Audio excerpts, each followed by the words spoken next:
Good afternoon, everyone. My name is Susanna Kohler. I'm the press officer of the AAS, and I am delighted to welcome you to the afternoon press conference on Tuesday, the 11th of June at 2:15 p.m. We're in Madison, Wisconsin at the 244th AAS meeting. And today we are going to be hearing about massive black holes and surprising spirals. This is our high energy and galaxies hodgepodge topics session. And we've got some really great speakers lined up here to speak with you today. I'm joined here by AAS Deputy Press Officer Carrie Hensley and AAS Media Fellow Ben Casses. So they will be helping out with the Q&A, running the mic, and taking questions from online. And welcome to all of you who are joining us online as well. For anyone who hasn't been to one of these before, just a description of how we'll be doing this. We're going to go through and have our presenters speak in order, back to back. We'll hold questions to the end, and then we'll go into a joint Q&A session with everyone. And we'll take questions both from in the room, we'll run the mic around to you, and from online. Those of you who are online can queue up your questions as you go. There's a Q&A box where you can enter them in. You can also upvote questions. And for both folks online and in the room, when you do ask questions, if you could identify yourself and your affiliation before asking your question, that would be very helpful. We have press releases associated with all of the presentations that are about to happen. So those will be added to the press kit after this. And we've also updated the press kit with the press releases and the briefing video from the last briefing. So the slides will be coming soon by the end of the day. That should all be updated. And you can find that online in the press kit in the press section of the meeting. It's also linked from the Slack channel. So if you haven't yet joined the press conferences Slack, that's #press-conferences on Slack. That's a channel you can join, and we've got the press kit linked from there. And you're also welcome to go there and ask any further questions you have of past speakers or anything like that. Okay.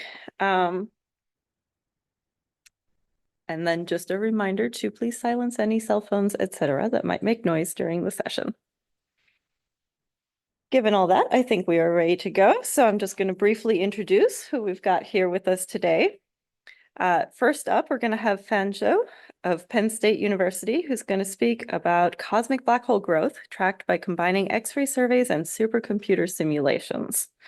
And I'm excited about this because I feel like we don't get enough introduction of theory into our press conference talks usually, so it'll be nice to have a taste of that. Then we've got Robert Wheatley and Catherine Grier from the University of Wisconsin-Madison, who will talk about discovery of an accelerating quasar wind with the Sloan Digital Sky Survey. Then Riccardo Arcodia of MIT will speak on massive black holes in low-mass galaxies. What happened to the X-ray corona? Everybody loves a mystery. And then Vicki Kuhn of University of Missouri-Columbia will speak on JWST revealing a surprisingly high fraction of galaxies being spiral-like in the early universe. So with that, I'm going to go ahead and hand this over to Fan. Okay, right. Yeah, good. Okay, thank you, everyone. I'm Fan Zhou from Pennsylvania State University. And I'm a graduating PhD student there working with Neil Brand in this room.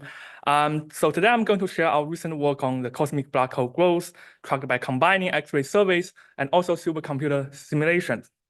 We know that supermassive black holes exist in almost all the massive galaxies. For example, in our own galaxy, the Milky Way, there is one supermassive black hole in each center. So a very big question is, how do these supermassive black holes grow so massive? And to address that, we need to track the overall growth history of these supermassive black holes. And how do they grow? Well, there are two basic channels. One is called accretion, where supermassive black holes can consume gas from the surrounding, from their host galaxies. And this is called accretion-driven growth. And the other way is through mergers, where two supermassive black holes can merge into a single, more massive one. So that's a merger-driven growth. So we have two growth channels, and to gain a holistic understanding of the overall supermassive black hole growth, we need to understand both channels. I will first talk about the accretion-driven growth. We can use X-rays to constrain that. This is because when supermassive black holes accrete the surrounding gas, they can also emit strong X-rays. So by detecting them in the X-ray bands, we can measure their accretion power. And we have used X-ray sky survey data accumulated over more than 20 years from 3 of the most powerful facilities ever launched into the space, and they are listed at the bottom of this slide. And in the left part, I'm showing an example X-ray sky survey image from the Chandra Observatory, and in the middle, that's the XMM Newton image, and in the right, that's Rosita image.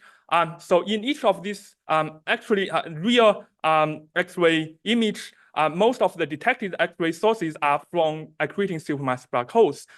So this is how we use the X-ray data to constrain the accretion power of the supermassive black hole population. So that's the accretion, and then for the mergers, we can use the so-called supercomputer cosmological simulations to constrain that. And we use the TNG simulations. That's the simulation name. And in the left plot, I'm showing a snapshot of the TNG simulations, and it basically shows how it can capture the overall large-scale structure and also being able to probe each individual galaxies. And this is just one static snapshot, and we actually have lots of snapshots like this captured at different time. And so with this, we can probe all of the galaxies across the time through the time axis, and in this way, we can know how the galaxies evolve. This includes how they grow and also how they merge. So that's what we call the merger tree. In the right part, I'm showing an example merger tree. From the bottom to top, the universe is getting older. And you can, at the topmost part, there is one single massive galaxy in the final snapshot. But in the earlier universe, there are lots of progenitors. So all of these galaxies can grow and merge together to form as a final single galaxy. So this is just one example merger tree, and we have lots of merger trees like this for all of the simulated galaxies. And with this, we can probe, we can measure the merger information. And so overall, we have the X-rays to probe the accretion-driven growth and also the mergers from the simulations. And we use a hybrid method to combine them to build a complete picture of the supermassive black hole growth. And in this way, we can track how supermassive black holes grow over cosmic time. And in the plot here, I'm plotting some example evolutionary tracks of supermassive black holes in the host galaxy stellar mass versus black hole mass plane. And again, the x-axis is the mass of stars in the host galaxy of the supermassive black hole. And in the y-axis, that's the black hole mass. And the curves are color-coded such that a single supermassive black hole start at the red part of the curve and then move along the curve to the bluer part as the universe is aging. So this is just some example evolution tracks, and we have lots of evolution tracks for all of the supermassive black holes. And with this, we can then reconstruct the overall supermassive black hole population at different cosmic time. For example, we can break down the overall supermassive black hole growth into 2 channels that I mentioned earlier. We have the accretion-driven growth and merger-driven growth, and here I'm plotting the growth rate as a function of the universe age. And the red curve shows the accretion-driven growth rate, and you can see as the universe is getting older, that means we move from the right part to the left part of the plot. The red curve, that means the accretion-driven growth is generally decreasing. And for the merger-driven growth, they are plotted as the blue curve, and it's generally below the accretion-driven growth curve. So that means generally accretion dominates the supermassive black hole growth in most cases, and the mergers can make some notable secondary contributions, especially in the high mass end, which is not explicitly plotted here. So with this, we can also predict the overall demography of supermassive black holes over cosmic time. And in the plot here, I'm showing the cosmic mass density of supermassive black holes. The y-axis basically is the total mass of supermassive black holes in a unit cosmic volume per unit black hole mass range. And I'm plotting that as a function of the black hole mass at different cosmic time. And as we move from the red curve to the blue curve, that means the universe is getting older, and we can also see the curve is also increasing. So that means there are more and more supermassive black holes forming. But we found that once the universe reaches about 40% of its age, which is shown as the sine curve here, is almost the overall demography of supermassive black holes there is almost very similar to the demographic of supermassive black holes we see in the local universe. So as a summary, we have obtained the accretion-driven growth traced by X-ray data, and also we extracted emerging information from TNG simulations, and we use a hybrid method to combine them to build the most realistic growth picture of supermassive black hole growth. And our work is presented in 2 papers. One was published this April, and the other will be submitted very soon, and I will stop here. Thank you very much.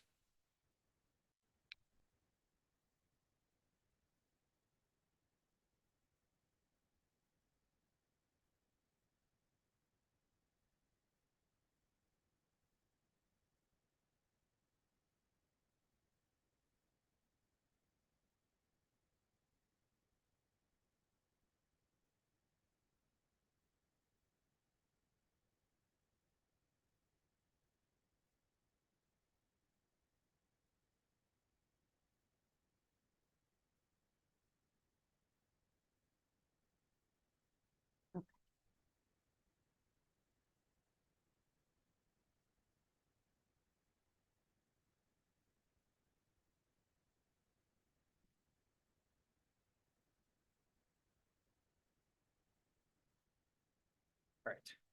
Hi, everybody. My name is Robert Wheatley, a recent graduate of the University of Wisconsin-Madison, the undergraduate astronomy program.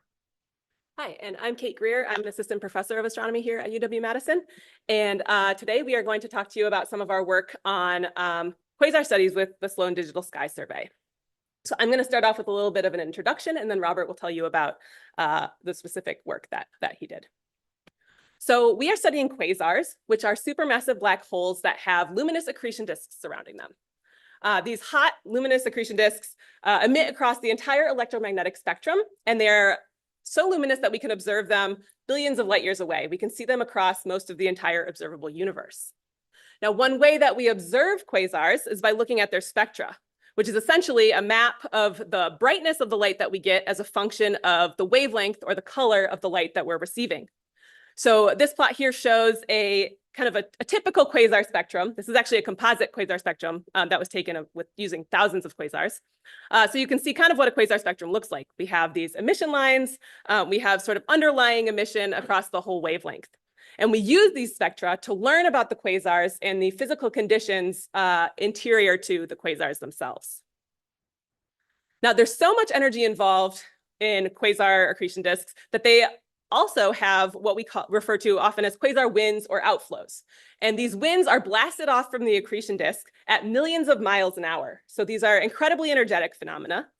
These winds are visible to us as absorption features in the quasar spectra. So instead of an emission feature or an increase in flux, you see a dip in the flux here when you're looking at these spectra. And this is because the winds are material that are flowing towards us, and they block some of the light coming from the accretion disk. So we call these broad absorption lines. The fast-moving ones are broad. We call them broad absorption lines or BALs. And these are also seen to be variable as time goes on. We can actually use the variability of these broad absorption lines to learn about the physical conditions inside these winds and very close into the quasar supermassive black hole itself. So these winds are important because there's so much energy involved that if there is even enough energy, these winds can travel out far enough and that they may provide feedback to the galaxies that they live in by either inducing or prohibiting star formation, depending on what the situation is. So the winds could be really significant in galaxy evolution. And so that's why we care about quasar winds and outflows. So we are using data from the Sloan Digital Sky Survey, specifically a program called the Black Hole Mapper Reverberation Mapping Project in our work. Now, the Black Hole Mapper Reverberation Mapping Project, we are observing almost 2,000 quasars all over the sky with SDSS telescopes. So as a part of this project, we have 5 different fields full of quasars, and we're aiming to get about 175 observations of these quasars over a period of 6 to 7 years. Now, most of these quasars do not have the broad absorption features that tell us about quasar winds, but a few hundred of them do. And in fact, one of these quasar fields, which is we call the SDSS reverberation mapping field, has been monitored by SDSS since 2014. And so we've already amassed more than 140 spectra 130 of which we used in this study. And the particular quasar that Robert is going to talk to you about was a part of this program. So we have data going all the way back to 2014 for this quasar, and we can use this to learn about the quasar winds. So with that, I will pass it over to Robert. Thank you. So a little bit more about this specific quasar. Like Kate said, it was found in the reverberation mapping field, and it's still being monitored to this day. We refer to it mostly as RM613, saves our breath for the name up top. But this quasar specifically at redshift 2.337. A little bit of context, that light basically left the object 10 billion years ago. So this is a very old object, very, very far away. For reference, the universe is about 14 billion years old. So it's been around for quite a while. And the speeds that we're observing here are very, very fast, right around the greater than 10,000 miles per second, which is right around 37 million miles per hour. So very, very fast moving winds here. And this plot right here on the top shows the raw spectrum as we get it. And zooming in on this red box here is the carbon-4 broad absorption line features. So this is really what we're interested in, specifically this trough A function. So we're going to see how this kind of thing moves throughout time, shape and velocity and shifting as well. So like we said before, this quasar has been monitored for quite some time. Originally, it was flagged for variability in the broad absorption line feature using just that blue data in 2015. So that is 6 months to a year of data. So yeah, it looks super interesting from that, right? But with another 7 additional years of data, we've been able to kind of add this part of our analysis and really see how this changes throughout time. So this top half of this plot here shows the strength of the bell, depth, shape, that sort of thing. But the plot that we're super interested in here is this lower one. This is the average speed of the bell in kilometers per second over time. So this is on the left side here is the older spectra. And as we get to more present day, we come to the right side here. And you can see it really does increase in velocity quite substantially, almost right around 2,000 kilometers a second from year 1 to year 8 on average. And yeah, it's for sure accelerating. And it was unexpected at first because we can't, with that first year of data, like we see here, this is the same set of data that's circled in blue here. That's all that was seen before. So with this 8 years of data, this is the first time we really had enough data to show that this object is accelerating, or specifically the carbon-4 bell. And we wouldn't be able to see that without this 8 years of data. And so this is kind of a nice little visualization of how we can see this changing of the bell over time. So each row is a new spectra. So this first very top row here is the first spectrum. And then this very bottom row here is the most recent spectrum. These vertical black lines, black dotted lines represent that trough A region I showed before. So this is the carbon-4 broad absorption line feature. And you can see originally it's over here sort of on the right side in blue. Blue is the depth. So blue is deep absorption. And this red over here is high emission. And we can see it's kind of bimodal here, but also very far on the right side. And as we move farther in time, as we go down this plot, you can see the whole bell kind of shifts to the left, shifts more blueward, shifts to faster and faster velocities. So this is kind of just a nice little plot to show a visualization of how this bell will shift throughout time. And again, this is really important because this is the first time we've had enough data to really determine and really see this acceleration, both on short and long-term scales, mostly the long-term side. Because again, with that first year of data, even the first couple of years of data, we wouldn't be able to determine if this was truly acceleration or not. And this is also important because this can be used to sort of model quasars and see how they affect their host galaxies, specifically with star formation rates, stuff like that. Really just being able to constrain new models of quasars is really what we're aiming to do here. And yeah, so future work, there's lots of other quasars, right around 100, that have the same amount of data that was taken with the same field. So, we'd like to see how common this is in quasars and see, is this lucky or is this really what happens? So yeah, thank you very much. That was our talk. Happy to take questions later on.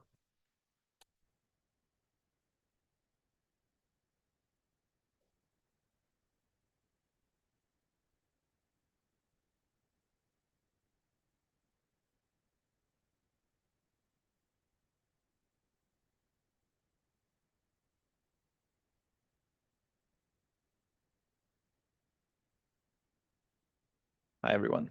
Thanks for being here. It's a good opportunity for me to present this work. I'm at MIT now. I'm a postdoc fellow at MIT, but largely this work was carried out when I was in Munich. So that's a list of collaborators there. I'm going to present work on massive black holes, or MBHs, in low mass galaxies, and in particular their X-ray emission or lack of X-ray emission. And you can see in this cartoon in the background the typical accretion flow that we have in mind for massive black holes. And typically the optical and infrared emission comes from the disk, UV to infrared, from further in to further out. And X-rays are thought to come from the so-called corona, which is a plasma of electron that we think it's fairly close to the black hole. We don't really know the geometry, but essentially that's what would give you the X-rays normally. Why do we study MBHs in low mass galaxies? Effectively, the local universe and the low mass end of the local universe is supposed to trace how high redshift galaxies are seeded in terms of how big is the black hole in these galaxies and how many of these galaxies have a black hole at a given epoch. So effectively, if you have all galaxies with big black holes or some galaxies with smaller black holes, starting from early on, is something that we could be tracing in the local universe at the low mass end. So that's why a lot of people are interested in studying low mass galaxies and their black holes. There are complications, however, because effectively we want to constrain the occupation fraction. So how many black holes there are is a function of stellar mass, which is what you see in this cartoon here, or a prediction here. Essentially, when we are at stellar masses around that of our Milky Way, or more massive, we know that every galaxy has a black hole, roughly. And so you do your multivalent survey, you find, whatever, 50 galaxies out of 100 with some emission that tells you that there's a black hole. You know that the other 50 have a black hole. It's just either too faint or it's dormant. Whereas at the low mass end, these two pieces of information are blended. Like you don't know if you see 30 out of 100, if the remaining 70s are just faint black holes or there isn't a black hole at all. And so at the low mass end, we want to constrain the occupation fraction, but we don't know much really. We don't know how many, the fraction of active black holes, and we don't know how to scale essentially the galaxy and the black hole properties at the low mass end. It's an understudied field, and we don't know the typical accretion mode. So we actually don't know whether the cartoon that I had in the first slide is actually the one that we want to look at. And so before moving on to trying to study the occupation fraction, what we did was to study the accretion mode of low mass galaxies, which is, we thought it was the easiest problem of these, and we were surprised. Essentially, we selected a sample of more than 200 galaxies for which evidence of the presence of an MBH came from a different waveband, optical and infrared. And if there is infrared or optical variability, in principle, there should be a black hole, in principle, an accretion disk. So there should be accretion activity in this nucleus. So you would expect X-rays. And therefore, the advantage here is that since we know that there is a black hole and it's active, occupation and active fraction are 1. And so just by studying the X-rays of this sample, we should be really just worry about the accretion mode. So effectively, we went and analyzed X-ray emission, for instance, an example here on the right, from a sample of more than 200 galaxies, which contained an MBH according to optical and infrared. And this is if you want the master plot. It's a bit busy. I'm going to guide you through it. So the y-axis is X-ray luminosity, what we measure with our data set. The y-axis, the x-axis is the stellar mass of the galaxy, which comes in input, if you want, together with the optical and infrared variability. And you see where the mass of the Milky Way is outside of this plot. So these galaxies are smaller than our own. And you see each data point is a galaxy. The squares are galaxies with MBH, which is also detected in X-rays, and there aren't very many, which is part of the problem. And gray arrows are galaxies for which X-rays were undetected, so we have an upper limit. The stars here are a stacked image of all the gray arrow non-detections in this bin and in this bin here. So effectively what you try to do is to try and find the median property of all these galaxies that have been undetected, hoping that you find some information. And in one case, we have a detection here, pretty faint, and in the low mass end, we have a non-detection. Now, lines represent predictions, if you want, from either theory or what we think we know based on more massive AGN, more massive supermassive black holes. And in particular, red lines are predictions for X-rays coming from active supermassive black holes. And from solid to dotted line, we go simply in terms of like how much we think the black hole is active, but essentially red lines are where all the detections should lie, and they roughly do. But we see that most of our gray points lie below this prediction. So we could have detected an X-ray MBH if it were there according to predictions, but we didn't.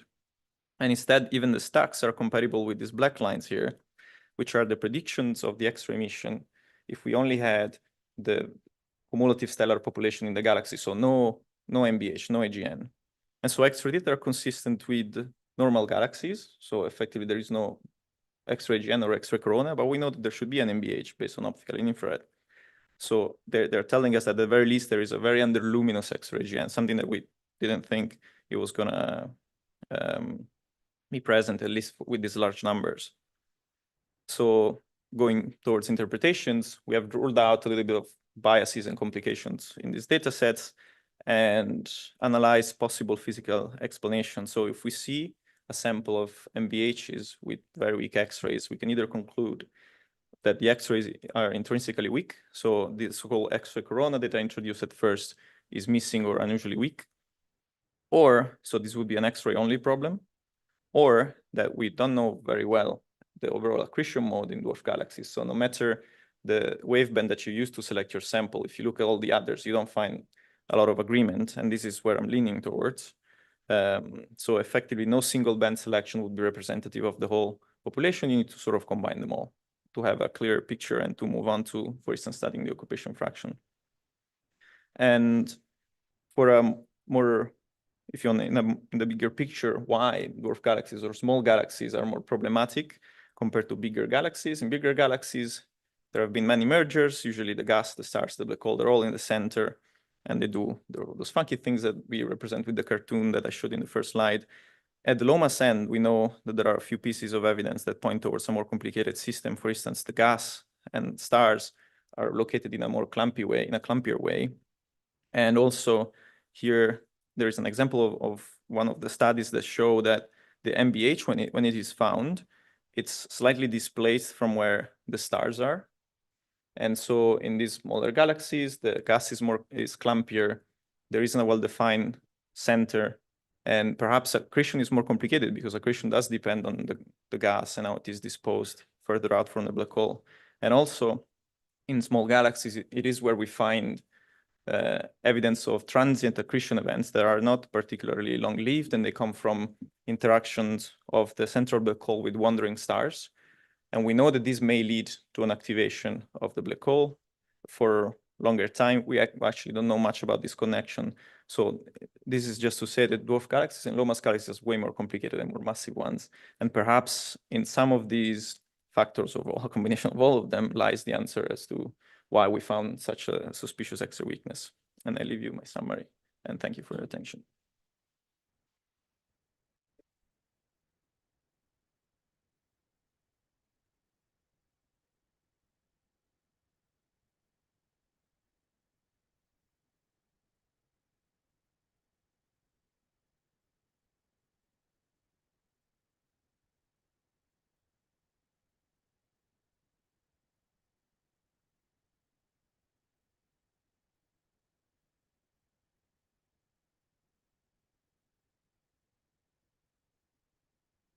Good afternoon. My name is Vicki Kuhn, and I am a graduate student at the University of Missouri-Columbia. And I'm excited to discuss with you the surprising discovery that many spiral galaxies exist in the early universe and how this fits into our current understanding of galaxy evolution. We broadly classify galaxies into three main categories: elliptical galaxies, shown on the left, which are smooth and featureless; spiral galaxies, which are disk galaxies that have sweeping spiral arms and have an abundance of gas and dust and are actively star-forming. Then there are irregulars, shown on the far right, which do not have any formal structure. These galaxies make up the Hubble sequence, which was first organized by Edwin Hubble nearly 100 years ago as a way to classify galaxies. Spiral galaxies, like our own Milky Way, make up a majority of the galaxies we see in the nearby universe. These galaxies are important to study since they can tell us how and what triggers star formation, and we can learn more about what factors play into their formation. We know that the Hubble sequence is well established up to a redshift of about 1 or about 8 billion years ago. At redshifts higher than this, we start to see less and less spiral galaxies. It was previously thought that disk galaxies settled when the universe was only about 3 billion years old, and then afterwards, spiral galaxies. Since spiral galaxies are mainly seen at low redshifts, it was believed that they formed later in cosmic time. Only a handful have been observed and confirmed above a redshift of 2. Are these early spiral galaxies anomalies, or are they the norm? The Hubble Space Telescope does not have the spatial resolution to distinguish features of galaxies in the early universe. The James Webb Space Telescope is larger than Hubble and is able to look even farther back in time. Spiral galaxies are an indicator of disk galaxies, and we've already seen from JWST that the early universe is filled with disk galaxies, and they make up nearly 50% of all galaxies when the universe was only 900 million years old. The big question we want to answer is, when do spiral galaxies first start to appear? Do spiral galaxies make up a large fraction of galaxies at these early times? Could it be that these disk galaxies are possibly spirals whose features we cannot make out due to limitations with instrumentation? And lastly, how early was the Hubble sequence in place? We use NIRCam imaging from the Sears survey, which has been extensively studied with the Hubble Space Telescope. We selected galaxies with a high stellar mass and had a redshift between 0.5 and 4. In total, we analyzed 873 galaxies. We had 6 classifiers visually inspect each galaxy in their rest frame V-band and say whether or not they saw a spiral structure. Those galaxies that had at least 3 people vote yes were considered a spiral, and everything else was non-spiral. So there are a few different lines in this plot, but I'm just going to draw your attention to a few of them. The black line is the result of one of our methods to determine the spiral fraction. We can see that we found nearly 50% of galaxies between a redshift of 0.5 and 1 are spiral galaxies, and then we start to see a decline. Above a redshift of 3, we really don't see many spiral galaxies. Now, comparing these results with visual inspection from Hubble data, which is shown in gray, we see a large difference, especially at this low redshift end. The solid gray line shows the results from visual inspection, and the dashed gray line is the spiral fraction after taking into account redshift effects. At 2.5, we see that the dashed line appears to show that HST and JWST match, but we have not yet corrected for those redshift effects in our data. Here we show a small panel of the spiral galaxies in our sample as they appeared billions of years ago. These galaxies show very clear spiral structure even out to these higher redshifts. To correct for the observational effects, such as sensitivity and resolution, we took a select sample of galaxies at low redshift and artificially shifted them to higher redshifts. These galaxies were again visually inspected using the same scheme as before with the same classifiers. Here we show 2 spiral galaxies from our simulations, showing that some galaxies retain their spiral structure while others are harder to see. We constructed subsamples from this mini sample with varying spiral fractions ranging from 100% to 20% probability by randomly removing either non-spiral or spiral galaxies. We calculated the spiral fraction of each of these subsamples shown in the rainbow colors. So to break down what this plot means, if all the galaxies in our sample are spiral galaxies, then we would expect to distinguish all of them between a redshift of 0.5 and 1, about 75% of them between 1.5 and 2, and only about 20% of them between 3 and 3.5. On the opposite end, if only 20% of our sample contained spiral galaxies, then we would expect to see no spiral galaxies above a redshift of 2. The black points are the real observed galaxies, and we see here that we visually only saw 12% of spiral galaxies, but our simulations tell us that there are actually around 30% of spiral galaxies. Our observations mainly fall between the 30 and 40% lines, indicating that spiral galaxies surprisingly make up about a third of all galaxies out to a redshift of 3. Here we again show our observational results shown in black, results from HST are shown in blue, and the results of our simulations and their error bars are shown in teal. We see just a slight decline in galaxies out to higher redshifts. We compared our results with JWST results that showed that disk galaxies make up a significant fraction of all galaxies out to high redshifts. We see an overlap around a redshift of 3, indicating that our results are consistent with disk galaxies forming early in the universe and being a dominant fraction of galaxies. We also compared our results with the fraction of cold settled disk galaxies, which shows that disk settling and spiral formation occur around the same cosmic time. To summarize, JWST has allowed us to explore the features of galaxies billions of years ago that Hubble was unable to provide. JWST has found 4 times more spirals than Hubble did at a time when the universe was only about 3 billion years old. These results are consistent with the findings of high disk fractions out to high redshifts, as well as cold settled disks, surprisingly much earlier than astronomers previously believed. This implies that disk galaxies started forming in the early universe about 12.5 billion years ago and settled down to cold disks roughly 11.5 billion years ago, allowing spiral arms to form. This is much farther back in time than what was just thought a few years ago, and will change what we know about when spiral galaxies form, how they form at these early times, and what role this early formation has on their kinematic and physical properties. Thank you.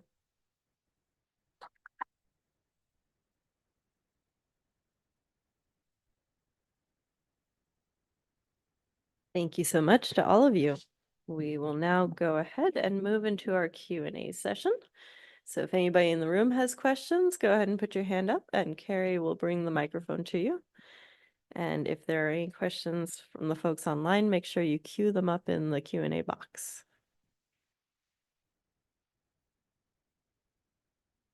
This is Fulia Carollo from Northwestern Sierra. Thank you for your talk, Riccardo. I would like to ask you, could you please elaborate how the accretion mechanism could be affected by the environment, for example, low mass galaxies, because intermediate mass black holes can have a super Eddington accretion rate. So yeah, thank you. So effectively, in this sample, there is accretion to some degree based on the optical and infrared variability. The fact that X-rays are weak might suggest that it's not as we depicted for more massive galaxies. Now, X-rays, we think, come from this highly magnetized region. So perhaps a difference is due to the different magnetization of the nucleus and the gas, and perhaps it is related to the fact that these galaxies have a clumpier interstellar medium. This is a very complex question that theorists are not even working on at the moment. So it's very highly speculative, but it could be related to that. If instead it's not an X-ray-only problem, and if it's more of a more unclear angle on the whole emission, then it might be still due to the fact that you don't have secular accretion events, but they're perhaps spottier. And since they last less, you would need simultaneity between all the observations. And maybe they don't follow the scaling relationship that we calibrate on more massive sources that are overall persistent over our lifetime, if that makes sense.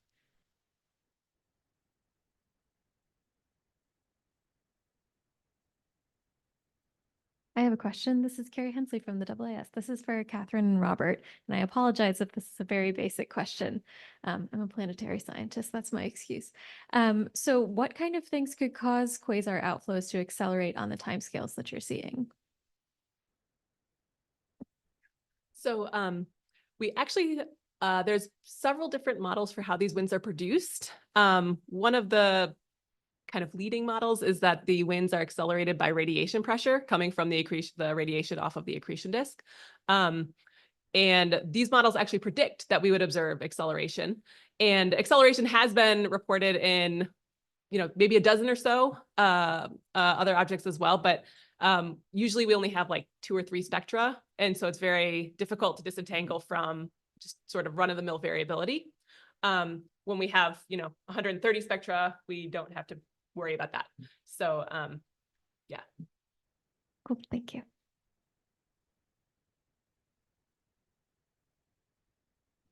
Hi, Elizabeth Fletcher from Catholic University for Riccardo.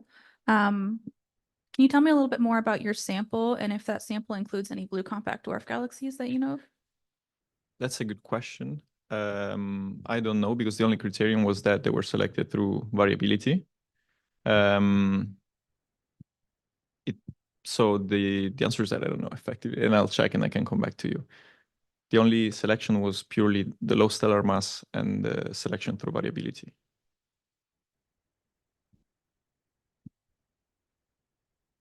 Are there any questions online?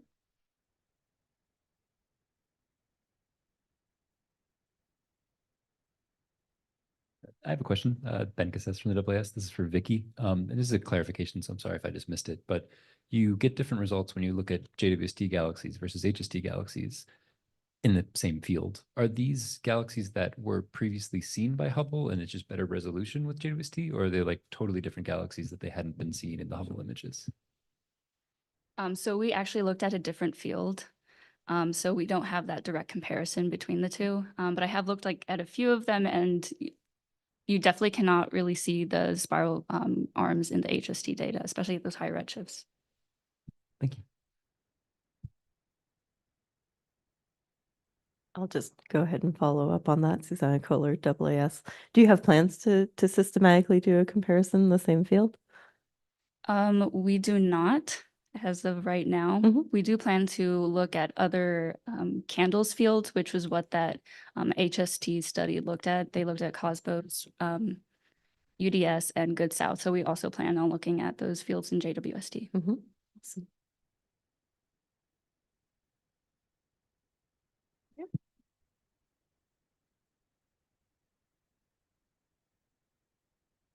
It seemed, Tom Adams, retired.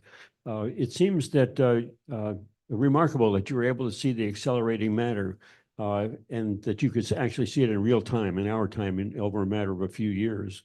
The fact that you can do that, do you feel that we're very lucky, or is it pervasive? Is this an example of something that is happening all the time everywhere? We just haven't had a chance to look at it. It's something that we think is fairly common. Generally, we just did not have the proper amount, the sheer amount of data that we needed to actually determine that.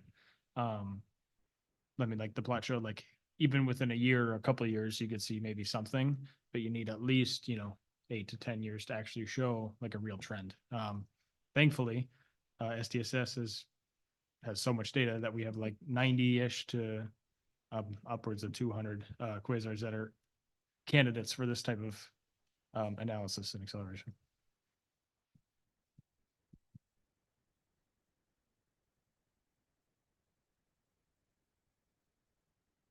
Susanna Kohler, AAS. I just wanted to acknowledge SDSS as the survey that gets featured in press conferences over and over and over again, because it's been around forever and it somehow manages to keep producing new results. What are your thoughts about going forward? Is it going to keep evolving, and are you likely to keep using results from there? I would say yes, definitely. We actually have so much data that we, even with what we just have in hand, could keep us busy for a decade or more. And we're still accumulating more data as a part of Sloan 5. And then there's sort of early plans for, after Sloan 5 as well. So I think it's going to continue to be an amazing source for so many different areas of astrophysics. That's great to hear. I like seeing it come back with more and amazing new results every time. Sure, I'll do another filler one. So this is again, Ben Casses, AAS. This one's for fun. And this is about, you used the TNG simulations when you compared it to observational data as well. How sensitive are your conclusions to the choice of TNG versus any of the other cosmological simulations? Yeah, that's a very good question. So first, we think that the TNG simulation can generally produce the galaxy population pretty well, but not in a perfect way. There are some comparison between the TNG simulation and the observed galaxy population, and typically there are I would say 0.3 dex or systematic uncertainty in terms of its stellar mass and the evolution, and this number can get larger in the very massive and for example, for stellar mass of 10 to 12 solar mass, then that can be 1 dex. So that's basically our estimation for the systematic uncertainty explicitly from the TNG simulation. Yeah, thank you.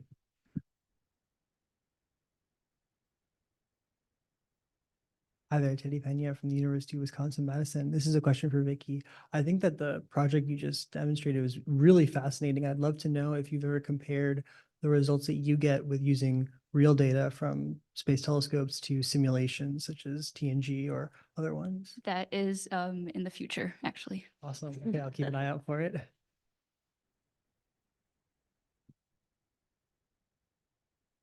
Great. Do we have any further questions in the room? Or online? Okay, then with that, let's thank our speakers one more time.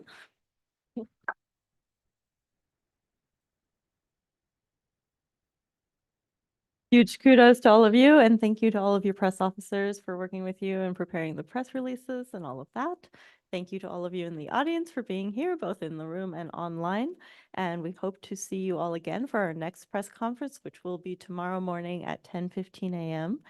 here in the same room. And the title of that will be More Stars and Distant Worlds. Looking forward to seeing you then.